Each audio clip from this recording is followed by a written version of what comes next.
계속 우리가 산상수훈 특별히 팔복의 말씀을 통해서 하나님이 우리에게 중요한 한 가지를 말씀하고 계십니다. 그것은 신앙은 변화라는 것입니다.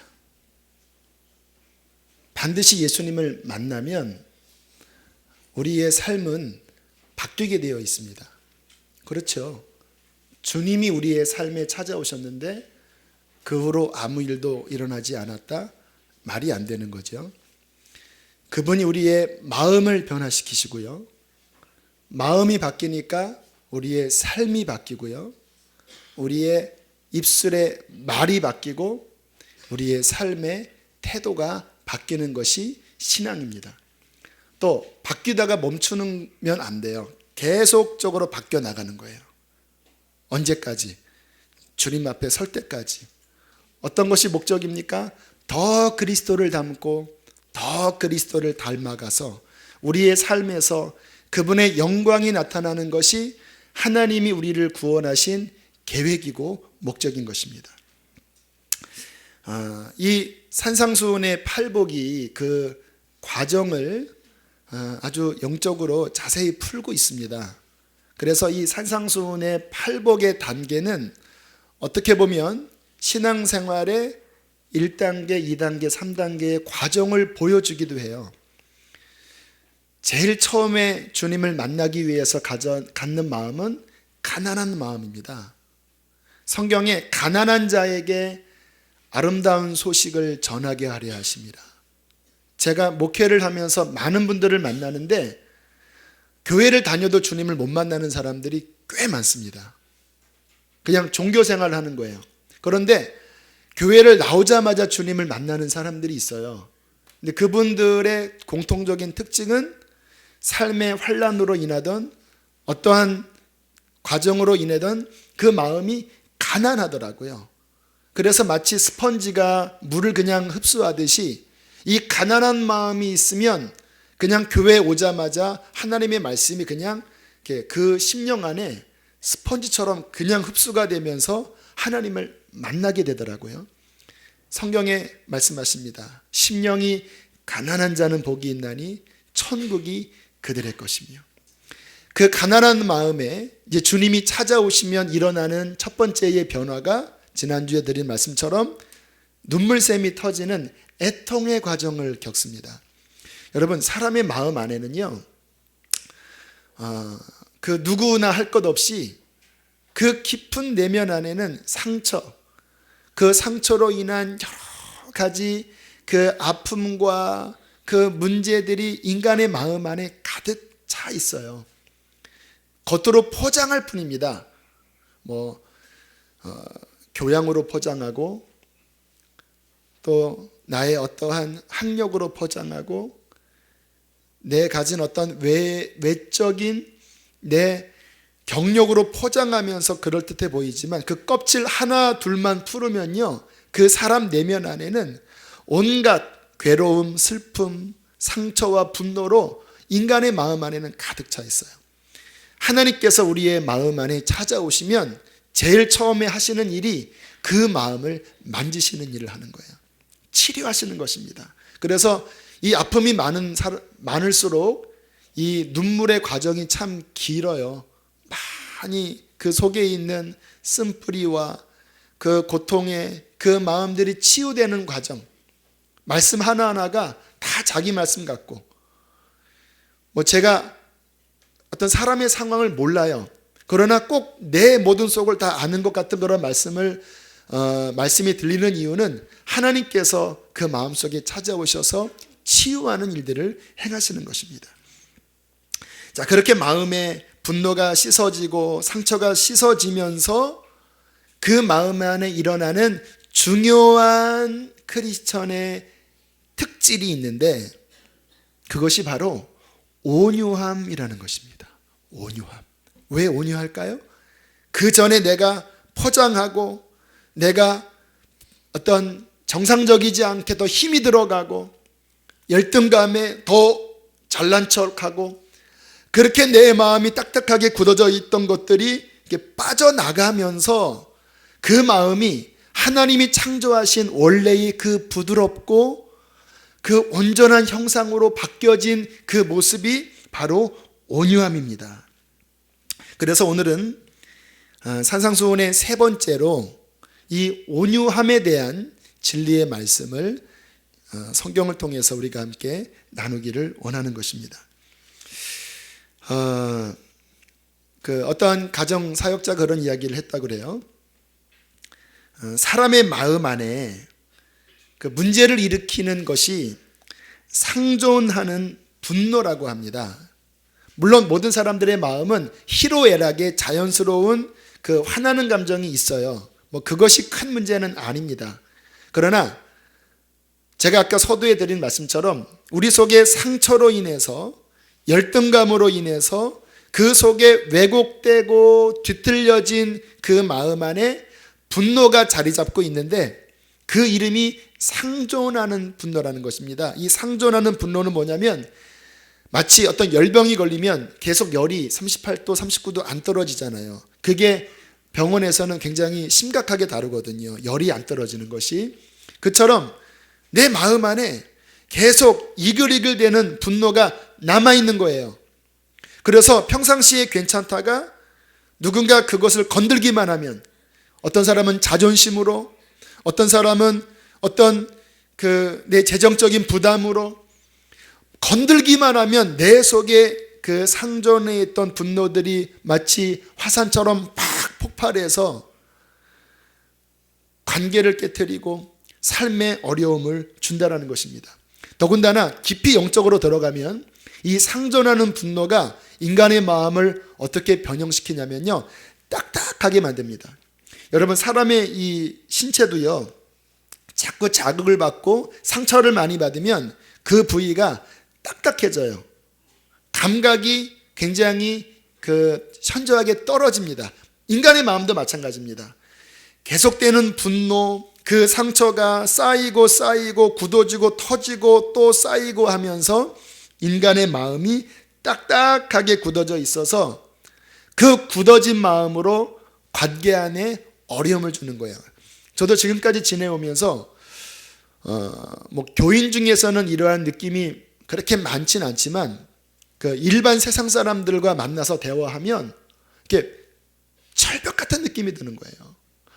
바늘로 찔러도 구멍이 안 들어갈 정도의 너무 딱딱하다, 너무 차갑다. 그러면서 느끼는 것이 그 마음 안에 계속적인 그 세상의 어떠한 문제들과 고통으로 저의 마음이 저렇게 병들어 있는구나 라는 것을 느낄 수가 있습니다. 1977년 가을 전남 영광군의 한 초등학교에서 미술 시간에 선생님이 숙제검사를 했다고 그래요. 그런데 반장이 준비물을 안 갖고 온 겁니다. 너 왜 안 갖고 왔어? 윽박지르니까 이 아이가 눈에 눈물이 그렁한 채 선생님을 이렇게 보고 있었다고 합니다. 그러면 보통 평상시 같은 마음이면 얘가 뭔가 문제가 있구나, 그렇게 생각하고 대화를 해야 되잖아요. 그런데 이 선생님의 마음 안에는 상존하는 분노가 있었나 봐요. 이 자식이 반항을 해?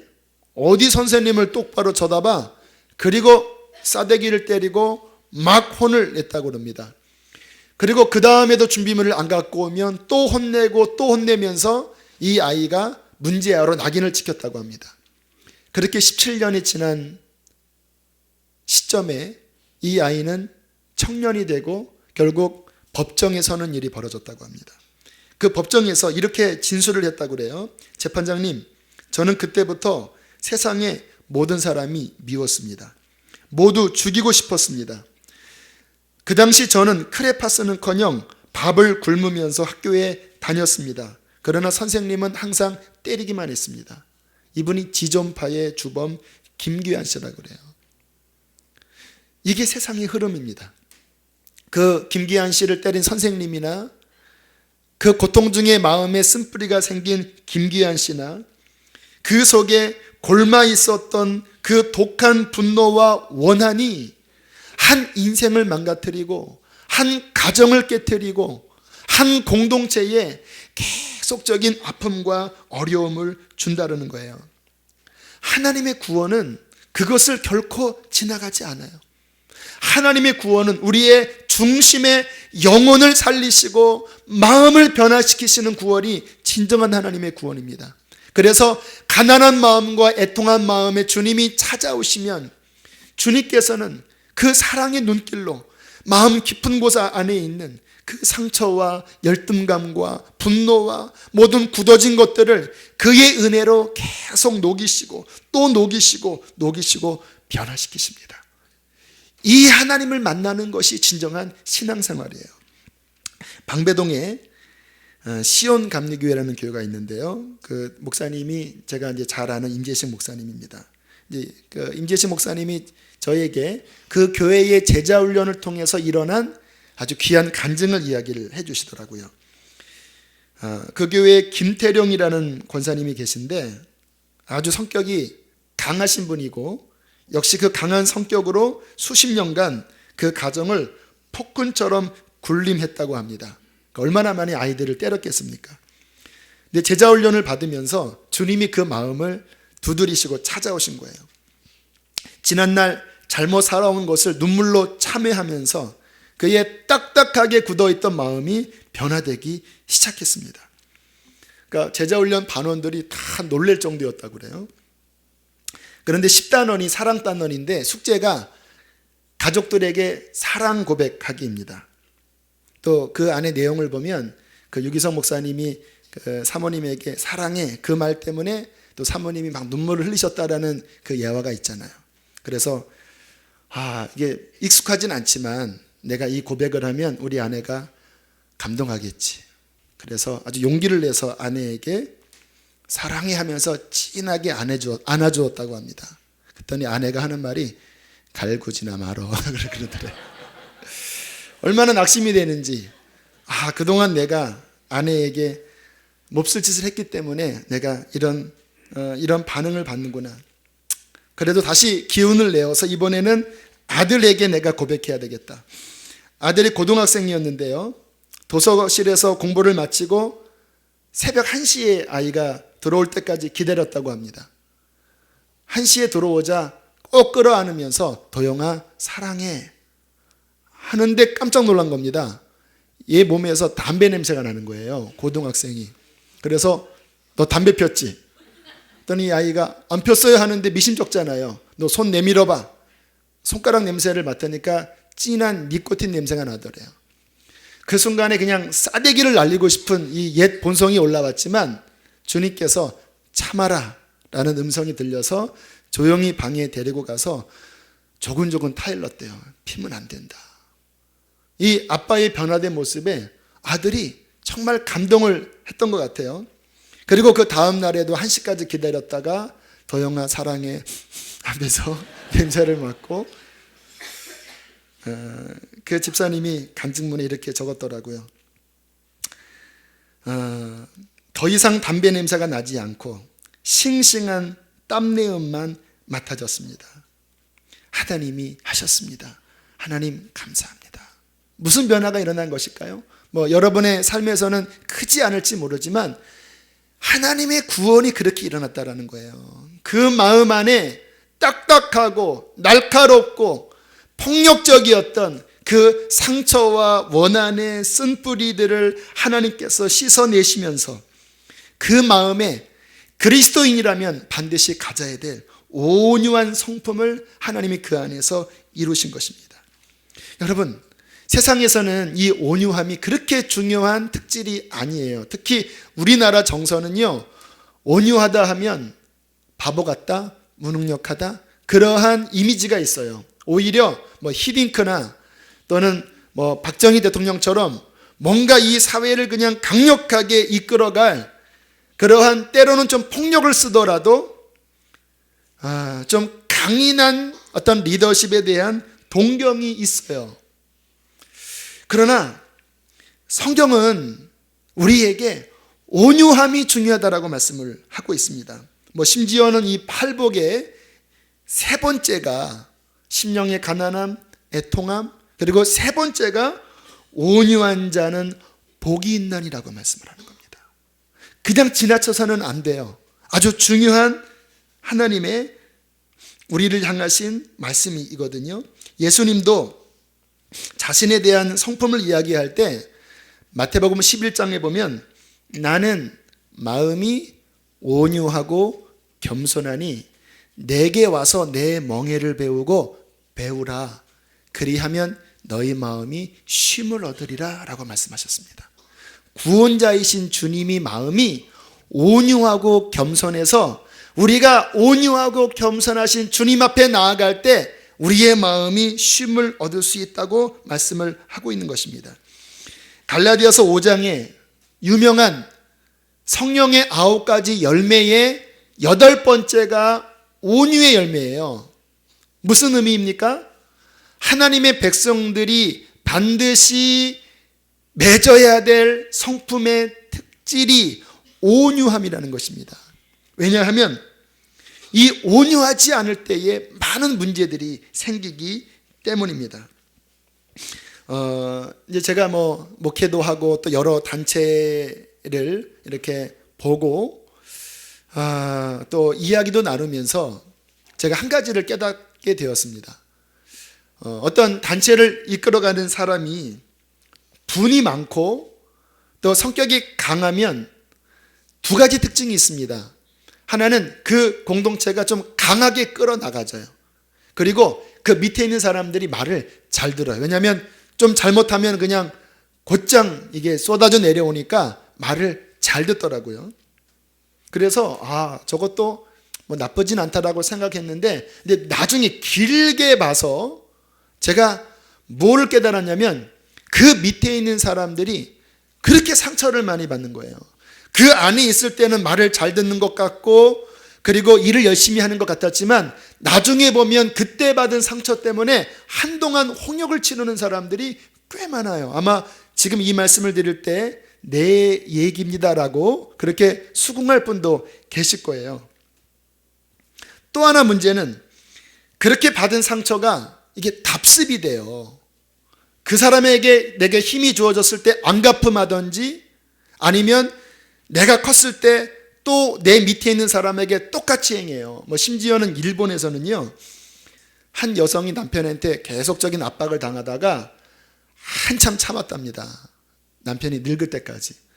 그리고 진짜 있었던 일이라고 하는데 남편을 8시간 때려서 죽게 했대요. 얼마나 이게 쌓였는지 남편이 힘이 없을 때 8시간을 때렸다고 합니다.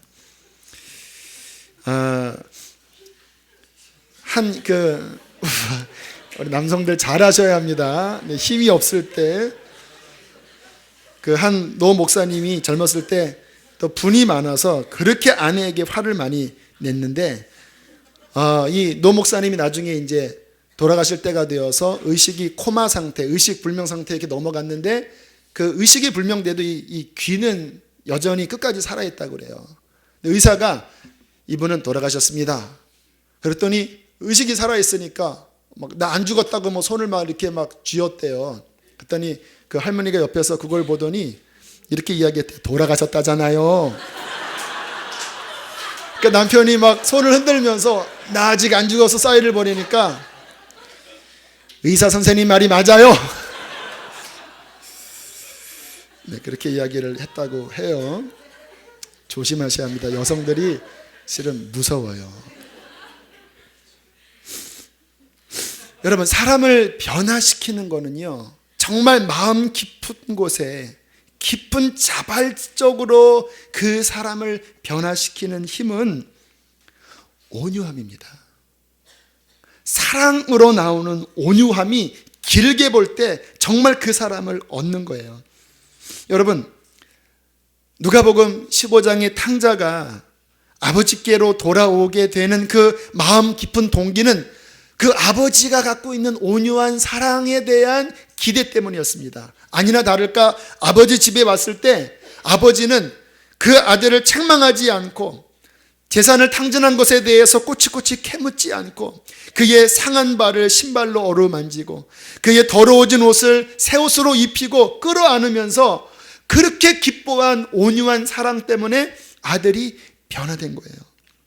어떤 목사님이 자신의 20대 간증을 이야기하시더라고요. 목사님 아들이었는데 아주 20대 때 지독하게 방황을 했다고 합니다. 술을 그렇게 마셨고 담배를 교회 근처 이 건널목에서 담배를 피고 다녔대요. 그러니까 교우들이 목사님 아들이 그 행동을 하는 것을 보면 얼마나 목사님에 대한 그 신뢰가 떨어지겠습니까? 그래도 그렇게 반항심으로 살았대요. 그날도 술에 취해서 밤늦게 집에 들어갔는데 아버지가 주무시지 않고 기다리다가 방으로 돌아와라 그러더랍니다. 그때 속으로 아빠가 뭐라 그러면 나 집 나간다. 그리고 툴툴대면서 방에 들어갔더니 그렇게 이야기를 하시더래요. 얘야, 이 아빠는 그래도 너를 믿는다. 네가 반드시 돌아와서 하나님 앞에 바르게 될 것을 아빠가 믿어. 너 잘 될 거야. 그렇게 온유한 마음으로 이야기를 해 주었을 때 굉장한 충격을 받았다고 합니다. 그래도 아빠가 나를 사랑하는구나. 그 날로 모든 방황을 그냥 종료시켰다고 합니다. 온유, 왜 주님께서 온유를 말씀하실까요? 크리스찬들이 왜 온유하라고 말씀하실까요? 그 온유함 속에서 진정한 변화를 일으키기 때문입니다. 미국의 가장 존경받는 대통령이 링컨인데요. 링컨에게 아주 쉽지 않은 정적이 스탄튼이라는 사람이었다고 합니다. 이렇게까지 이야기를 했다고 합니다. 링컨이 좀 얼굴이 추남이라는 소문이 있잖아요. 고릴라를 보려면 밀림으로 가지 말고 링컨에게로 가면 고릴라 볼 거다. 이렇게 아주 인격 모독을 할 정도로 아주 표독스러운 분이었다고 합니다. 그런데 링컨이 대통령 당선이 되어서 이제 내각을 구성할 때 국무장관의 명단에 스턴튼이 들어간 거예요. 그러니까 주변에 있던 참모들이 펄쩍 뛰면서 이게 말이 안 됩니다. 스턴튼이 어떤 사람입니까? 원수 아닙니까? 원수는 없애야지요. 그때 링컨이 유명한 말을 했다고 합니다. 저도 그렇게 생각합니다. 원수는 없애야지요. 그러나 원수는 없애되 우리 마음속에서 원수를 없애야 합니다. 마음에서 원수를 없애야 합니다. 이는 원수를 사랑으로 녹여 친구로 만들라는 말입니다. 온유함으로 스턴튼을 그냥 끌어안았습니다. 나중에 링컨이 암살자의 흉탄에 맞아서 죽었을 때 스턴튼이 찾아와서 링컨을 끌어안고 울부짖었다고 해요. 여기 세상에서 가장 위대한 통치자가 누워있다고 하면서 통곡을 했다고 합니다. 만약에 스턴튼을 배제시키고 스턴튼에게 공격했다고 한다면 이 사람을 얻었겠습니까? 그러고 보면 온유한 자는 복이 있나니 그들이 땅을 기업으로 얻는다라는 말씀 속에는 아마 사람을 얻는다라는 말도 포함되어 있는 것 같아요. 온유한 마음 속에 하나님께서는 많은 분들을 붙여주십니다. 우리가 온유하다라는 이해를 할 때 조금 성경적으로 온유함에 대한 정의를 새롭게 할 필요가 있는데요. 세상에서는 온유가 나약하다, 힘이 없다라는 의미로 쓰이긴 하지만 그러나 성경에서 말씀하시는 온유는 그러한 의미가 아닙니다. 성경에서 말씀하시는 온유는 힘이 있지만 내가 상대방을 위하기 때문에 그 힘을 통제하고 절제하는 게 성경적인 온유라는 거예요. 데니스 레인이라는 강해 설교자가 아주 이렇게 비유를 잘 들었다고 합니다. 온유는 거인의 손 안에 있는 갓난아기다. 거인의 힘으로 갓난아기를 죽일 수 있지만 그 거대한 힘을 다 절제하고 그 아이를 보드랍게 안아주는 요 통제된 힘의 상태가 온유예요. 전통적으로 그 온유라는 말을 또 이렇게도 이해합니다. 아마 이 부분은 들어보셨을 거예요.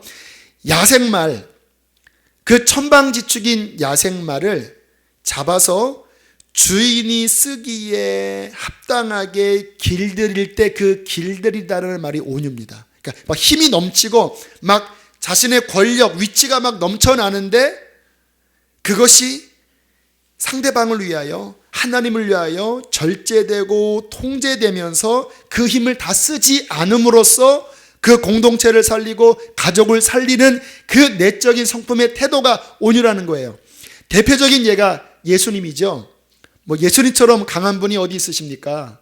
그분이 하나님 모습 그대로 그냥 나타나시면 다 죽어 나빠질 겁니다. 한마디면 예수님을 공격했던 그 수많은 핍박자들이 그냥 일순간에 끝냈을 거예요.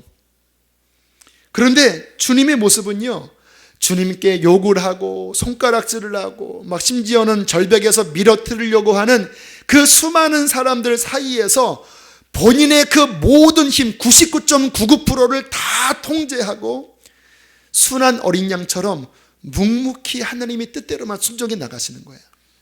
그가 마지막 십자가에 달리시기 위하여 로마 군병에 잡혀가실 때 베드로가 칼을 들어서 말고의 귀를 베니까 뭐라고 말씀하십니까? 지금 내가 당장 12군단도 더 되는 천사를 불러서 나를 대적하는 이 모든 상황을 종결할 능력이 없는 줄 아느냐.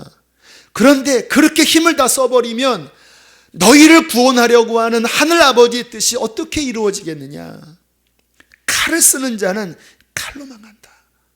그리고 도살장에 끌려가는 어린 양처럼 십자가에 달리시고 막 밑에서 네가 하나님의 아들이면 내려와 봐라. 그때 주님이 내려오시면요, 우리는 이 자리에 없는 거예요.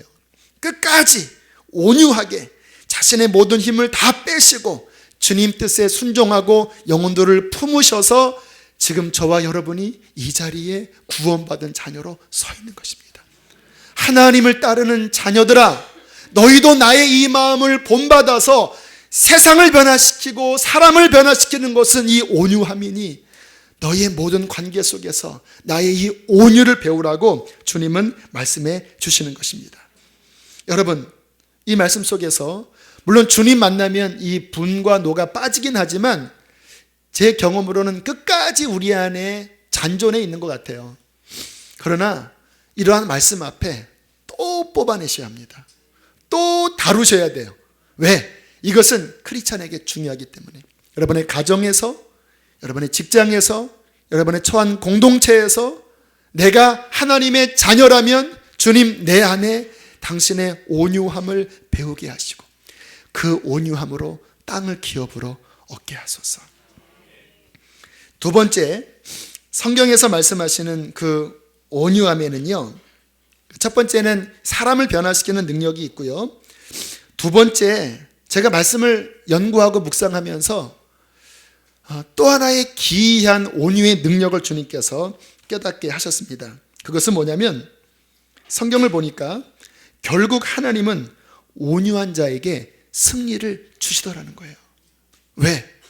그 온유한 자를 하나님께서 인정하시기 때문에 결국 그에게 승리를 주십니다. 자, 오늘 마태복음 5장 5절과 짝을 이루는 말씀이 있습니다.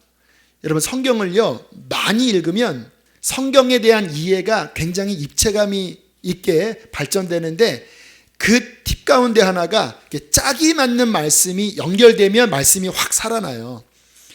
이 마태복음 5장 5절과 짝을 이루는 말씀이 시편 37편 말씀입니다.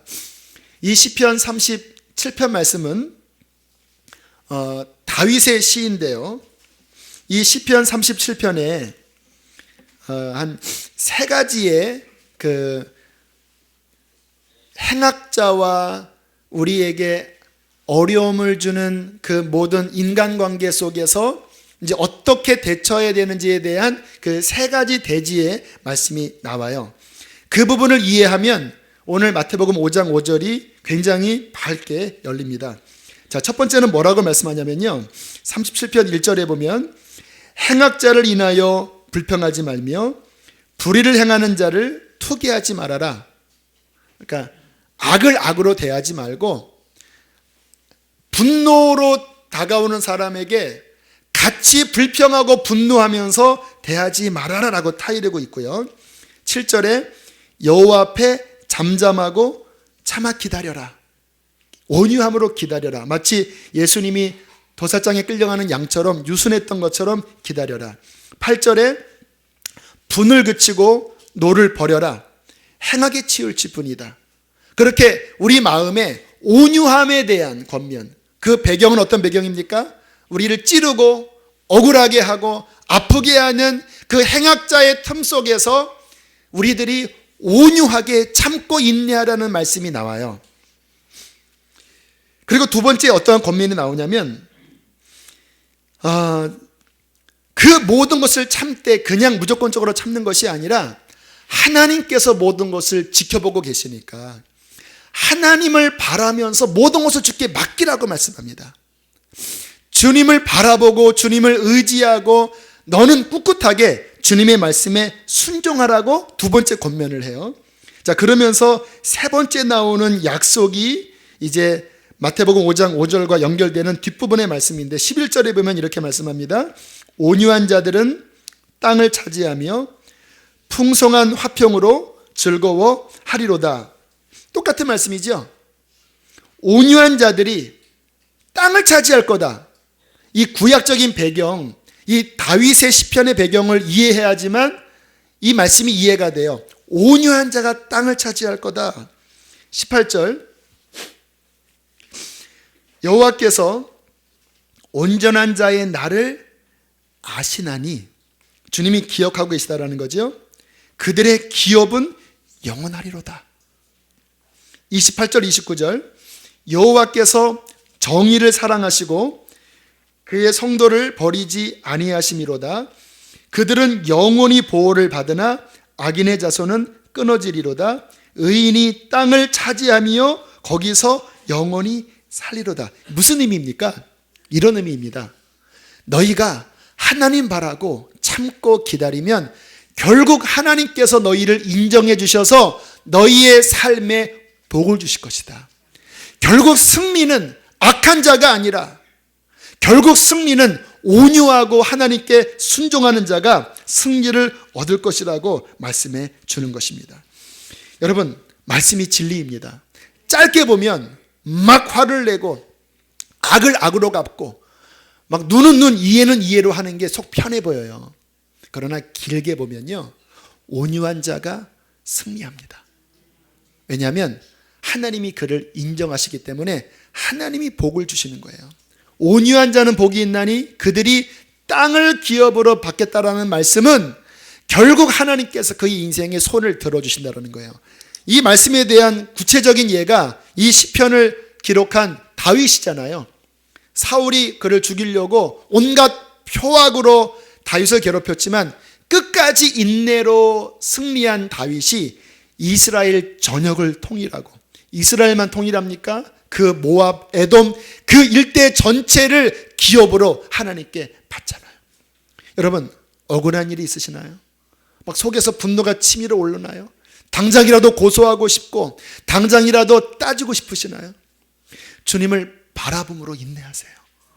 주님처럼 도사장에 끌려가는 양처럼 유순하게 그냥 받을 거는 받아보세요. 그리고 주님 앞에 맡기며 나아가면 결국 주님께서 그 손을 들어주실 것입니다. 땅을 기업으로 받게 될 것입니다. 시간이 길지만 그것이 완전하고 안전한 거예요. 인천 방주교회 그 박보영 목사님이 그런 간증을 해주시더라고요.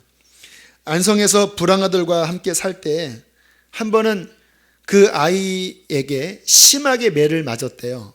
굉장히 이제 폭력적인 성향이 있는 아이였는데 무슨 얘기를 하다 갑자기 막 목사님을 주먹으로 때려서 얼굴이 띵띵 부어서 며칠간 누워있고 나가지를 못할 정도였다고 합니다.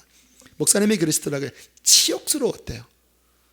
자기가 키우고 보호하던 아이에게 맞아서 누워있으니 그냥 치욕스러웠다고 그래요. 며칠 뒤에 연락이 왔는데 그 아이가 교도소에 들어갔다는 거예요. 뭐 목사님 때리고 뭐 애가 온전하겠습니까? 근데 마음속에 두 마음이 있었는데 하나는 그래도 찾아가 봐야 되지 않겠냐, 또 하나는 그 자식 꼴도 보기 싫다. 결국 목사님이 주님 앞에 순종해서 뭐 사랑하는 마음은 아니었고 그냥 찾아갔다고 그래요. 면회 시간이 돼서 이렇게 문을 열고 들어가니까 이 아이가 오지 마세요, 오지 마세요 하면서 막 발악을 하더래요. 목사님이 괜찮아, 괜찮아, 기도만 해줄게, 기도해줄게. 그리고 가서 아이를 위해서 기도하는데 그냥 뜨거운 눈물을 흘리면서 목사님 죄송해요, 목사님 죄송해요, 목사님 죄송해요 울더래요. 그리고 나와서 그 후로는 아마 많이 만나지 못했을 겁니다. 그 이후에 수년이 지나고 주님께서 이제 이 목사님에게 기도 중에 몇 가지의 목사님의 인생에 있었던 중요한 장면들을 이렇게 한 3커트를 보여주시더랍니다. 근데 보여준 그 3커트는 하나같이 주님께서 내가 그때 너를 인정했다라고 하는 그 상황이더래요. 다른 커트는 제가 말씀을 안 드리지만 한 커트가 바로 그 아이에게 찾아갔던 그 모습이더래요. 근데 목사님이 굉장히 의아해했던 게 사랑하는 마음은 들지 않았대요. 억지로 자존심이 상했지만 그냥 가까스로 순종하는 마음으로 문을 열고 찾아 들어가서 기도를 해 주었는데 주님이 그 장면을 보게 하시면서 하나님의 인정, 하나님이 기뻐하셨더라고 하는 그 마음을 주시더랍니다. 결국 지금은 그 목사님의 사역은 지금 열방으로 뻗어나가고 있고 그 빛 아래 수많은 사람들이 하나님 앞에 돌아오는 인정, 땅을 기업으로 얻는 복을 하나님께서 그분에게 주고 계셔요. 여러분, 우리의 인생이 잘 되는 것은요, 내 힘으로 발버둥 치고 내 힘으로 끌어모으는 것이 아닙니다.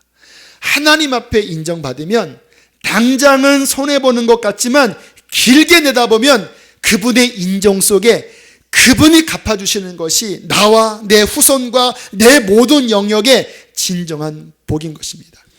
온유한 자는 복이 있나니 하나님의 인정을 통하여 그들이 땅을 기업으로 받을 것이며. 여러분, 우리의 삶에서 우리는 무엇을 배워야 할까요? 능력이요? 재능이요? 꽤 좋습니다. 그러나 온유함이 빠진 능력과 재능과 힘은 자칫 나를 망하게 할 수 있습니다. 하나님의 온유함이 우리 안에 깃들고 그 온유함으로 주님처럼 인내하며 나아갈 때 수많은 사람들을 구원하게 될 것이고 우리의 삶에 하나님의 땅을 기업으로 얻는 그 영역이 넓어지게 될 것입니다. 이 온유함을 사모하십시오. 어떻게 온유해지냐고요? 첫 번째는요, 애통한 마음으로 본인 안에 죄를 깊이 보면 화낼 게 별로 없어요. 왜? 문제가 있는 그 사람이나 나나 내면을 보면 똑같아요. 내가 뭐 잘났습니까? 혹시 권면한다면 그런 마음이어야 합니다. 나도 마찬가지야. 그러나 우리가 함께 이렇게 잘 되자. 온유한 마음으로 권면하는 건 좋잖아요. 내 자신의 죄를 깊이 볼 때에 온유함이 우리 안에 새겨지고요. 두 번째는 시편 37편 말씀처럼 하나님께 맡기는 거예요.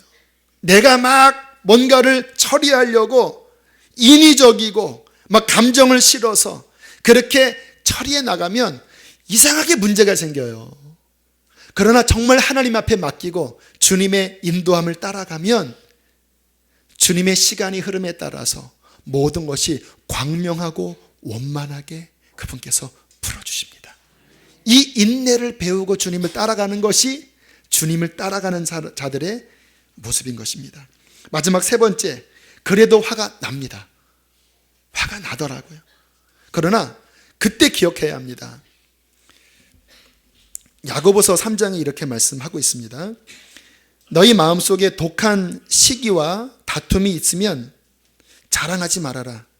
이러한 것은 위로부터 내려온 것이 아니요 땅 위의 것이요 정욕의 것이요 귀신의 것이니 시기와 다툼이 있는 곳에는 혼란과 모든 악한 일이 있습니다.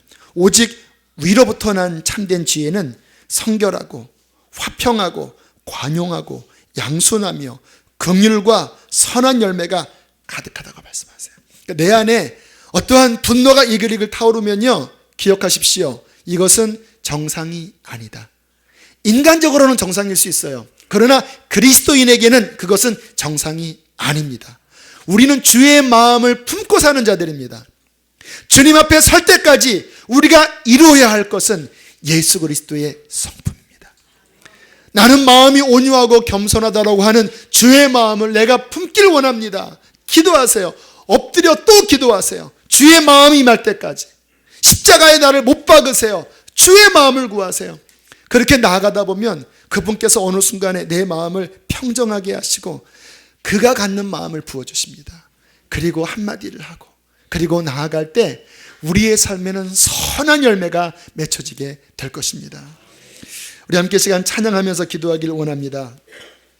말씀을 들으시면서 여러분의 삶에 아직 여전히 상존하는 분노가 남아있어서 자주 화내고 관계 속에서 누군가를 용서치 못하고 미워하고 독한 말들이 나온다면 여러분 주님 앞에 이 시간 이 찬양을 드리면서 하나님 주께 맡깁니다.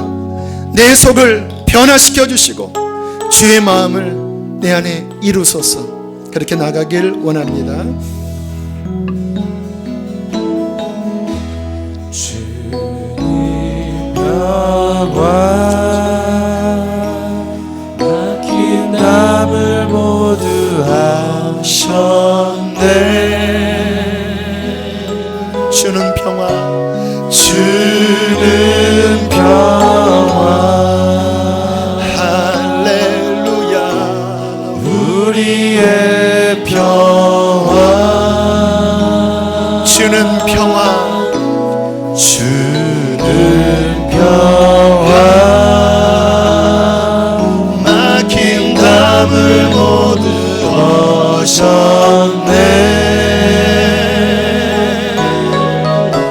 하나님 임하소서. 주는 평화 화평한 영으로 임하소서. 우리의 평화 염려다 맡기라. 염려다 맡기라. 주가 돌보시니 주가 돌보시니 주는 평화 할렐루야. 우리의 평화 분노다 맡기라. 아멘. 분노다 맡기라. 주가 돌보시니 주는 평화 할렐루야. 우리의 평화. 이 시간 좀 가슴에 손을 얹고 기도하길 원합니다. 주님께서는 우리의 삶에 점도 흠도 티도 없기를 원하십니다. 내가 자그맣지만 허용하고 방치한 내 속의 독한 쓴뿌리의 말과 태도들로 인해서 하나님의 영광이 가리워지고 있습니다. 자녀들에게 또 아내와 남편에게 내가 직장에서 나는 그리스도인으로서 온유하고 겸손한 마음을 품고 있는지를 기억하십시오.